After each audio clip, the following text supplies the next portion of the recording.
All right, and we're live here on YouTube. Okay, so we are going to go ahead and we're going to talk about today. We're going to continue reading out of the Mitochondriac Manifesto, and we're going to be doing a read, review, and apply, as well as some commentary about some little known facts that you might not be aware of.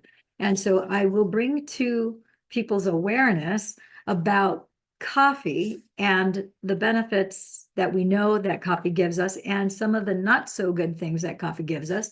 And there's probably something that you're not aware of that's in decaffeinated coffee that if you knew it was in there, maybe you might not take it. So then again, it's all a personal choice. It's a matter of being informed, right?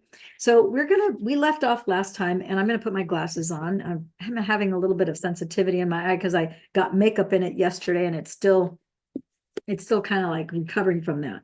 But the last time we were talking about, we've been told genes control our health, wealth, and success in life. You see how it says that right there clearly in the book in bold? Yes, Page yes. 3. And so, yeah, we think that if they tell you, oh, it's genetic, that you've been handcuffed to whatever this condition is, and now you're stuck for the rest of your life with whatever it is that they've told you that, sorry, it's genetic.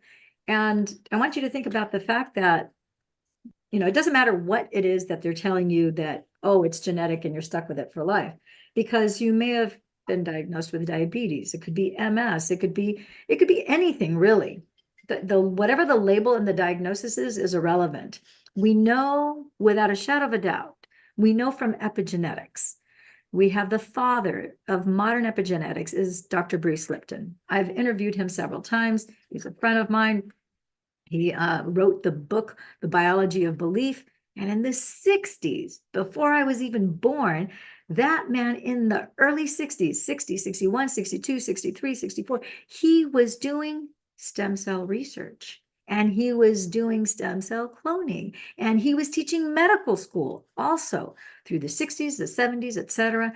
And then about 20, 25 years ago, he wrote the book, The Biology of Belief, where he showed how, back in the day, it used to be, I know that through the 80s and the 90s, they were still teaching in pre-med, in biology, in organic chemistry, in physiology, in anatomy, in genetics. They were teaching us that inside the cell, it was the nucleus that controlled the expression of that cell. And we've known for much, much, much before then, we knew that it wasn't the nucleus, that it was the cell membrane that was reacting with the environment, whether the environment was coming through you oral, because when you eat a piece of, like a lettuce leaf or a spinach leaf, that was in the environment. Now you're eating it, right?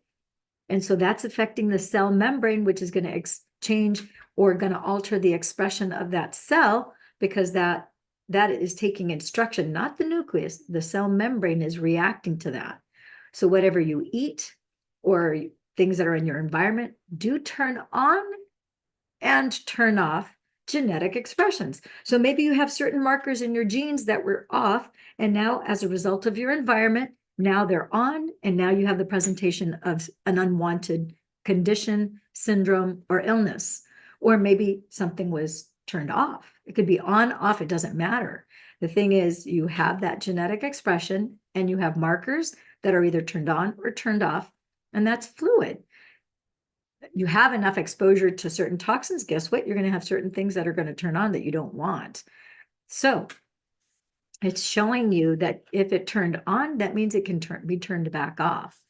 And so this next section of the book talks about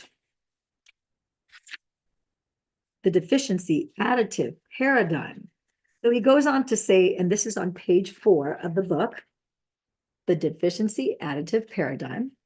And he talks about here, unfortunately for us, drug companies, conventional doctors, and progressive healers alike have conditioned us to think from a deficiency additive perspective when it comes to our health, that we lack something the body needs. So now you have to take something and or do something to get well. Yeah, sometimes you do have to do something to get well. Sometimes you have to take away things, sometimes you have to add things.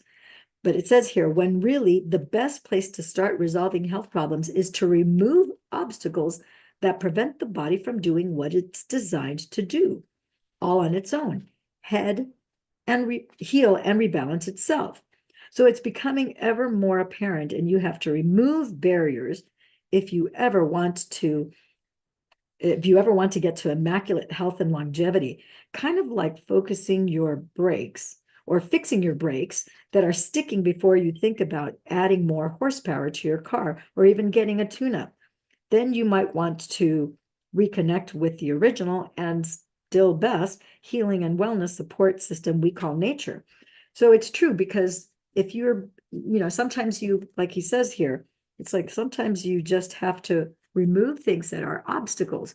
So if you are presenting with, and I'm not making any medical claims, because as you guys know, I'm a stem cell activation specialist.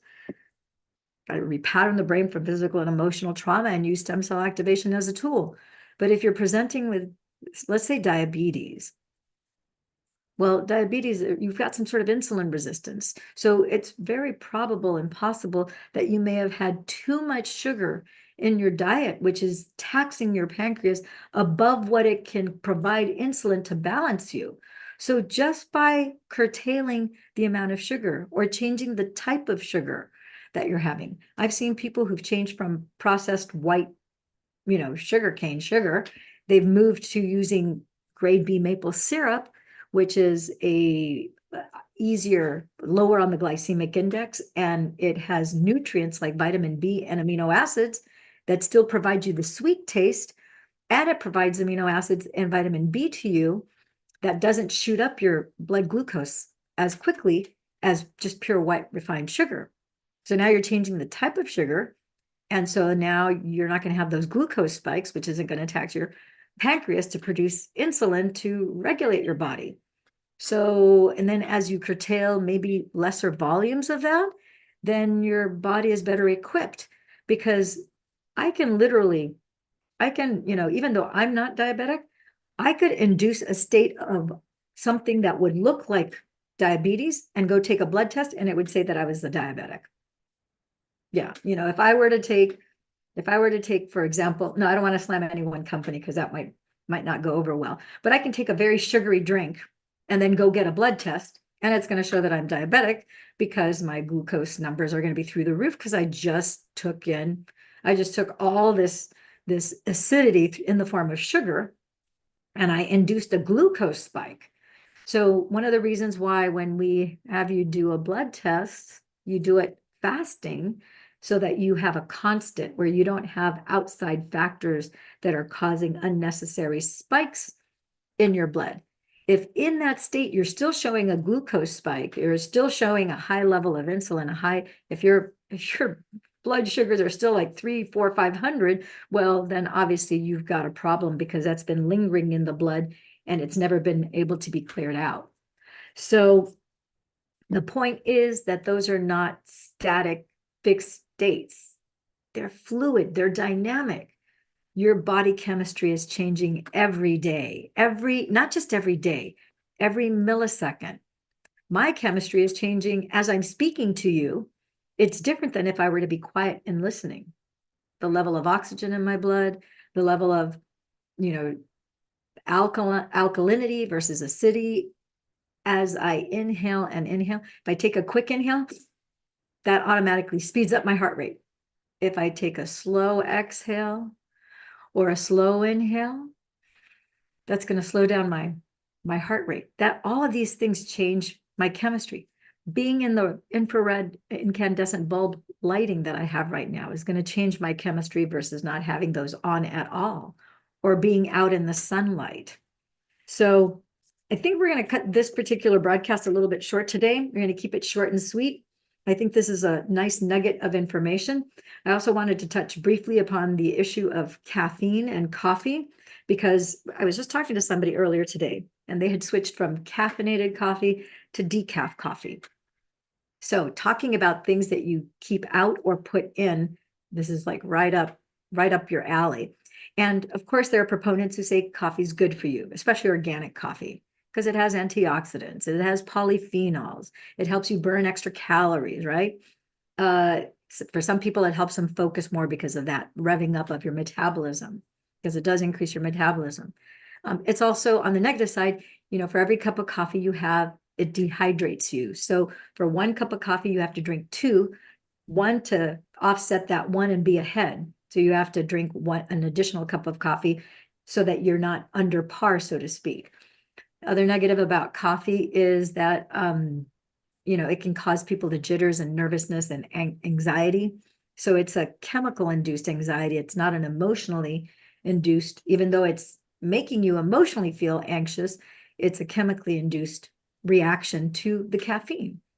And so dehydrator, of course, it causes, like I said, it could cause you the jitters, especially for people who have more than 2-3 cups a day. I've heard of people who take 6 cups of coffee a day and they're on anti-anxiety meds. And I tell them, well, of course you're on anti-anxiety meds. If you're drinking 6 cups of coffee a day, that is too much for your system. That's going to create a state of anxiety because it's revving you too far up. You just need to curtail your coffee. You won't have those anxiety attacks anymore. But then let's talk about decaf versus caffeinated coffee. Because what people are not aware of, you may not be aware, as you're watching this right now, you might be going, oh, but I take decaf coffee. Fine and dandy. So you're not getting the caffeine, but guess what you're getting? As you've traded caffeine for formaldehyde. Yeah. Like nails on a chalkboard. That's right. Sound effects again, because I don't have, electronic sound effects where it's just going to go, yeah. Formaldehyde. Would you actually drink formaldehyde? Mm. No. All of us had bio classes in high school where you saw like the fermented little heart of a frog or whatever the specimen was. And it was in formaldehyde. And that thing was like 20, 30, 40, 50 years old. And it was still intact. It didn't rot, right? Right. So guess what? They use formaldehyde to pull out the caffeine out of the coffee. So now instead of drinking the caffeine, you're drinking formaldehyde. Now, there might be a few of you who might be aware that you might have a sensitivity towards that, or you might have a toxic reaction towards that. And of course, the more decaffeinated coffee you have, the more that's going to accumulate in your body. There is a pretty distinct possibility that your body might rebel at some point and go, oh, these things are starting to break down because formaldehyde does not belong in your body. So we're not going to beat the drum over and over and over again. You can do your own research. You can find out about that on your own. Organic coffee, regular coffee, they use formaldehyde as a process to remove caffeine from the coffee. So if you're thinking that doing decaf might be better, you might want to reconsider. I would suggest you do regular coffee, preferably organic. Regular coffee, stay away from the decaf, but you could do whatever you want. So now, because I got makeup in my right eye yesterday, the light's still kind of bothering me.